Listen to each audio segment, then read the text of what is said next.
How valuable to you is Google? How often do you Google something to find out anything? What does it cost you? Zero. Please, nothing is free.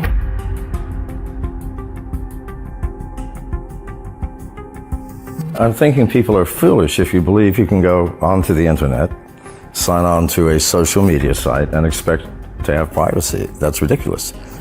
How do these companies make money? Seriously, Google makes money by knowing where you are, what you're buying, who you're with, who your contacts are, who you last talked to, where you're eating your dinner. This is how everybody makes money. And to think that you're going to get these free services, seriously, if you want to use free services and you're paying nothing for them, why then are you upset that they're taking the data that you input and selling it? I mean, to expect privacy in this world where hackers can see anything, the government can see anything, that our telephones, our smartphones are designed to spy on us. They have application interfaces that let them access your location, your contacts, who you're calling, what you're buying. Why? Because marketers pay a lot of money for that. You know, once you log on to the internet, your privacy is gone. So you have a choice. Keep your privacy or go, okay, well, I'm going to be very careful about what I input. You know, people ask me for my phone number, I just don't give it to them. You know, certain information you do not get. And if I cannot get onto your site, then I'll go somewhere else. Why do we accept smartphones that have the capacity to find my location, turn on my camera, turn on my microphone, look at my contacts, see who I last called, find out what I'm buying on Amazon or what have you? Why do we accept that? Because this makes our life easy. I expect everything that I put into the internet to be taken away. If you put it on the internet, someone's going to get it. It's a fact of life. There's no way to prevent it. So what you put into it, you better expect the world to know. So I don't know, I use disinformation. You know, for example, I bought a house, a new place in a foreign country, and I said it was in Dominica. Put photographs in. Oh no, I've never been to Dominica, and I do not have a house there. However, those people who are trying to find me or looking for me, I mean, you know, you have to figure it out yourself. Protect yourself by any means possible. Disinformation, no information, limited information. But whatever you put into the internet, it's gone, man. People are going to be looking at it and reading it and watching you. Everything you do on an unsecured network is at risk. Your passwords, credit card info, and even sensitive work documents could be exposed to prying eyes.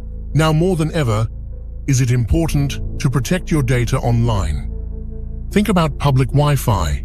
You're at a cafe or in an airport or even at the gym, and you're connecting to free Wi-Fi without a second thought. That free Wi-Fi is often a hacker's playground. With just a few clicks, someone can intercept your connection, steal your information, and even track your browsing habits. That's where Private Internet Access, or PIA, comes in.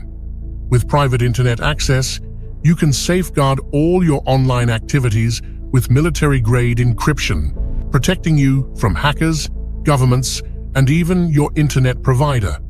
Plus, they have a strict no-logs policy, which means they don't track or store any of your browsing history, so your privacy stays private. One click, and you're protected. No complicated setup required. That's why we use Private Internet Access. Get 83% off and 4 months free using our link for a limited time. You can click the link in the description to try it out today. Would any government allow Google, Facebook, Twitter, that has massive amounts of information on everybody, not just in America, but in the world? Do you think they would allow that just to freely go on its way? Of course not. Please, Lord. This is how governments work. You think I'm paranoid? Governments are paranoid. They're all terrified of losing power. 2.5 years ago, someone took 21 million records from the United States First Office of Personnel Management. That means everybody with top secret clearances. Everybody who has ever worked for the U.S. government for the past 50 years. Good God Almighty. Do you realize what a major coup that would have been in a war? An act of espionage of the scale of which has never been attempted. And it's, some random person in Russia or China probably wandered in and just took it. It's so easy to do. A cyber war would be a very inexpensive war. I mean, Korea has 2,100 hackers. It's a group of government hackers with the capacity to literally take down any country in the world, including the US, by any number of ways, hacking into our power grid, shunting the electricity in such a way that all of our transformers burn out across America. Now, we have no electricity. How do you repair it? I don't know. All of our repair tools are electrically operated. Everything goes south. We don't have any electricity to run the plants to create the food and can them and ship them so that we can eat. We don't have the electricity to create fuel from raw oil. We have nothing to run our cars on. We have no lights. We have no heat. Hospitals are down. We have no emergency services. Think about it. Now, there's no nuclear war that could ever achieve that. There would always be pockets of we would still have something. But no, if hackers really wanted to attack America, a couple of thousand could bring us down financially.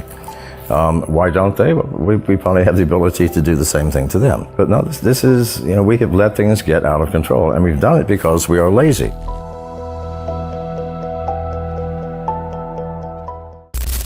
Last week, 2 weeks ago, everybody's curious to know what's going on with Mark Zuckerberg, Facebook, all of these other things. And I know you yourself, having been on the other side when you're running a software and you're kind of trying to protect us. And in a space like that, when you were running it, McAfee was known as probably number one because it was ran by people who were extremely paranoid, which is what you would want.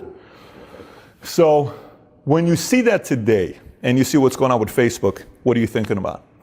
Well, I'm thinking people are foolish if you believe you can go onto the internet, sign on to a social media site, and expect to have privacy. That's ridiculous. How do these companies make money? Seriously, Google makes money by knowing where you are, what you're buying, who you're with, who your contacts are, who you last talked to, where you're eating your dinner. This is how everybody makes money. And to think that you're going to get these free services, seriously, how valuable to you is Google? How often do you Google something to find out anything? Where the next clothing store is, what's on the movies, something to help your children with their homework. Constantly. Invaluable. What does it cost you? Zero. Please, nothing is free. Nothing is free. I mean, my parents told me that. I told my children that. What you are paying is your privacy. Please. So to be shocked that Facebook is selling your data or allowing people to have access to it, I'm sorry, that's just foolish. It's utterly foolish. So if you want to use free services and you're paying nothing for them, why then are you upset that they're taking the data that you input and selling it? I mean, to expect privacy in this world where hackers can see anything, the government can see anything, that our telephones, our smartphones are designed to spy on us. That's their design. They're designed. Pardon? They're designed to spy on us. Of course they are, because how again do they make money? They have application interfaces that let them access your location, your contacts, who you're calling, what you're buying. Why? Because marketers pay a lot of money for that. Now, that's okay if in fact all you get from that is someone trying to sell you shoes. But when hackers use those same facilities, or the government, then we lose our privacy. We have people watching us because these operating systems are designed to find out as much about you as possible. Did you watch the congressional hearing? No, it would be nonsense. Mark Zuckerberg's got nothing to do with this. It's ourselves. We want everything and we expect everything. Well, the world doesn't work that way. Interesting, different point of view you're taking it from. I don't think it's a different. I think that most technologists would agree with me that, once you log onto the internet, your privacy is gone. So you have a choice. Keep your privacy or go, okay, well, I'm going to be very careful about what I input. People ask me for my phone number, I just don't give it to them. Certain information you do not get. And if I cannot get onto your site, then I'll go somewhere else. So are you pretty active on all social media sites right now, or mainly just Twitter? Are you active on all social media sites or mainly Twitter? I have a Facebook account I'm not too active on. I have a YouTube channel. But mostly it's Twitter. Mostly it's Twitter. Okay. So whatever Mark Zuckerberg said or doesn't, you know the information is going to be used, for whatever organization is going to contact you. So that's the consumer needs to know that if you're going to do it, if you don't want to do it, get off and don't share your stuff with people that they can't use against you. Right. Don't get on social media sites. But they are valuable. So me, I don't expect privacy. I was not at all surprised that Facebook. You don't expect privacy. Of course I don't. I mean, if I want privacy, I have to take care of it. I have to be careful about what I input. I have to be careful about what media sites I'm on, what machine I'm using to access those sites. If you input your name and your address, your age, you better expect everybody in the world to have access to that. Whatever you put down on any media site, you must expect the entire world to see that.